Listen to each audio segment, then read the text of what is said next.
Speaking for those that maybe are just taking those first steps, no matter where they're at in life, and they're just still thinking this is too complicated. You mentioned index funds, but can you tell us, that person listening right now, what are some first steps or what are some tips that they can just implement right away to start investing? Or maybe they've started investing, but they just kind of put their money there and they just don't know what's going on. They just did it just to at least get started. So what would you tell that person? Sure. So the first thing I would say is decide how you want to learn. I work with mostly women in their 30s and 40s. And some of them I end up coaching, some of them I just point in the right direction of a resource. But one thing I would say is think about the way that you like to learn. Are you somebody that is going to learn from a book? Some people can read one book. There's a fabulous book called A Simple Path to Wealth by J.L. Collins. That is one of the most wonderful books that can teach you the basics of starting your own portfolio and investing in index funds. And that book costs $12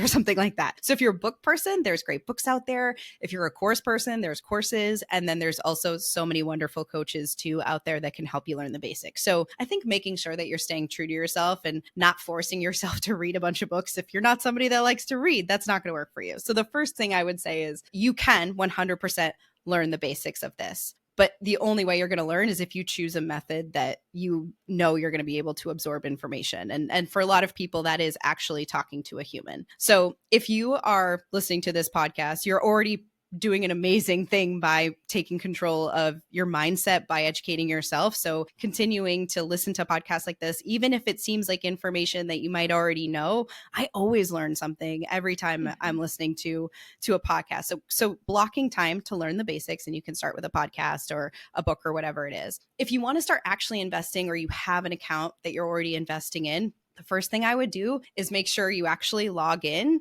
and see if you can find your investments. And then a lot of people say, well, I have no idea what any of this means. Everything you're invested in has a ticker symbol, and it is a list of letters. So if you're investing in a mutual fund, which if you have a 401k, you're probably investing in some kind of mutual fund or index fund, everything you're invested in has a series of letters, and you can actually just drop those letters into Google and get more information about what you're investing in. So that's one way that you can start. The other thing I would say is that understanding the high level history of the stock market is really, really valuable too. The wrong resources will scare you. They'll talk a lot about doom and gloom in the stock market, or, they will scare you in terms of like how hard it is investing in the stock market. And learning some of the basics, like understanding over time how the stock market works, and that over time it's gone up and that it's impossible to time the stock market. Learning kind of like the basics of the history of the stock market can make investing way more accessible. So unfortunately, it's not as easy as like Googling like how to start investing, because you could get like a ton of different resources, all sorts of stuff, right? So unfortunately, like that's not the answer. But what you can do is find great resources, I would say, through your podcast, right? Like you've had so many amazing guests. Listening to guests and following along with what they're doing, like that's a great way to start learning. And if you find somebody you like on, if you're following somebody on Instagram or you're listening to a podcast, and I don't want to offer this up, but if you reach out and say, hey, I want to get started, where do I start?